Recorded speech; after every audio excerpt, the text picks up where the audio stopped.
Hi, I'm Mitch Gallagher from Sweetwater. Today we're checking out the latest member of the Headrush family of multi-effects processors. Let's get started.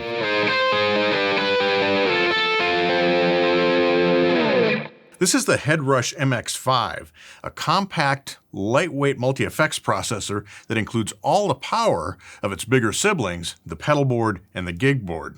Not only does the MX5 have all the processing power of the pedal board and the gig board, it's also rig compatible. So any sounds you create here can be used in a pedal board or a gig board and vice versa. So if you have more than one Headrush multi-effects processor, you're in good shape because you can share your patches among all of them.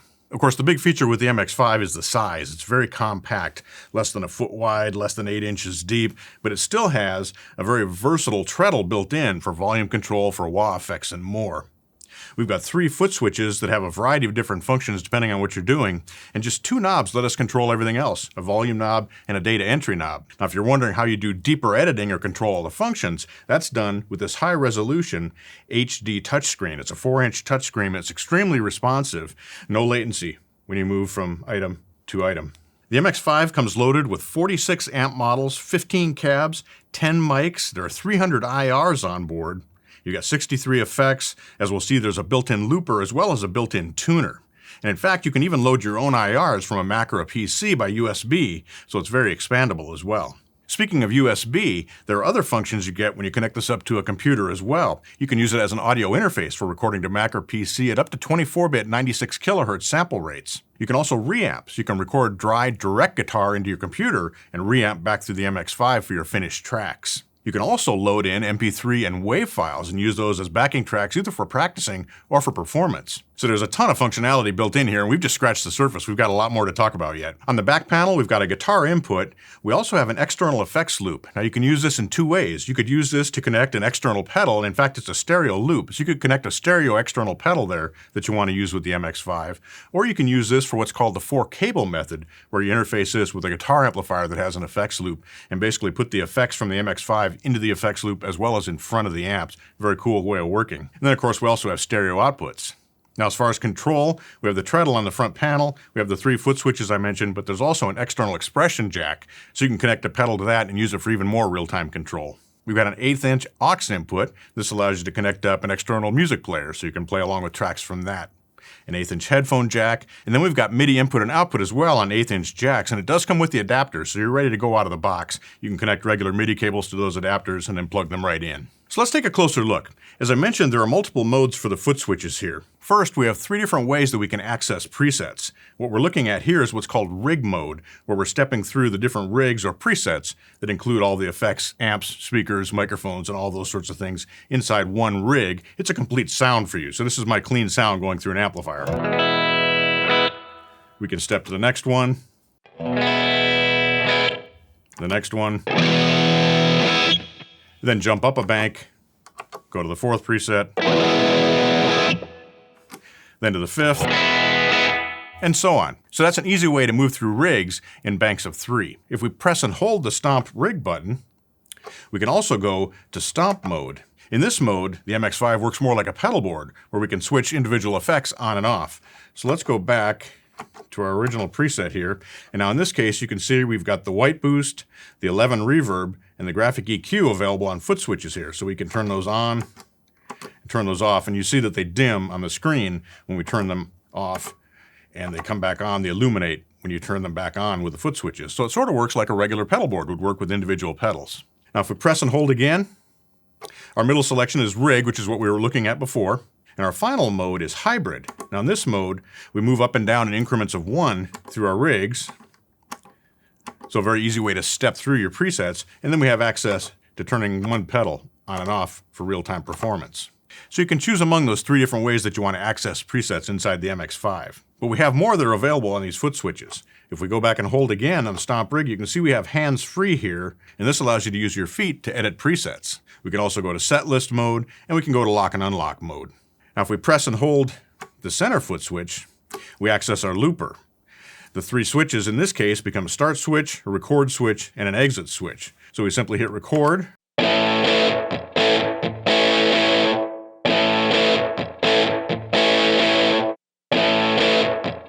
We've got a little gap there. I'm trying to do it with my hands on the table here, but if you're using your feet, you can get a seamless loop going there. You can overdub on top of that. You can peel back layers. We have 20 minutes of looping time built in here, so you can build up very complex loops as well. And when you're finished, you can exit back out. So it's very easy to access the looper, even on the fly during a performance. And finally, under the third foot switch, if we hold that, we can access our tuner. This page also gives us access to tap tempo. So if we tap the center button, we can manually set the tempo for delays and so on. And we can exit. Now let's move to the 4-inch touchscreen. This is where we do all the editing for our rigs. And editing is as simple as choosing a module. In this case, we'll choose the white boost pedal. Click on the data knob. And now we can access all those parameters. Just touch the parameter you want. We'll adjust the gain. And we can turn that up and down using the data entry knob. Very simple. When you're finished, you can jump back. Now notice we also have color coding here on the bottom, so we can change how that appears on our screen. Bypassing an effect is as easy as clicking and choosing off or on. And adding a new effect, just click an empty block, and now you can choose among everything that's available. Amps, IRs, cabs, distortion, dynamics. We could put a delay in here if we want. Simply choose a tape echo, and we'll set that for a long analog delay.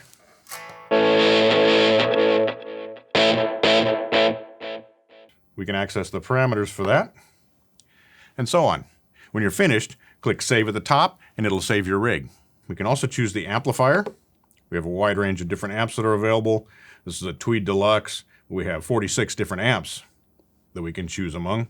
All sorts of different things there. And you can choose to link the amplifier to a particular cabinet so that when you call up that amp, it always calls up the appropriate cab that you like with that amp. If we go back, speaking of cabinets, we can click and we can choose from everything from a 1x12 to 2x12, different speaker types, 4x12s, and 8x10, and so on. Now on this page, we can also access the microphones. So you can choose between dynamic microphones, condenser microphones, and even a ribbon microphone.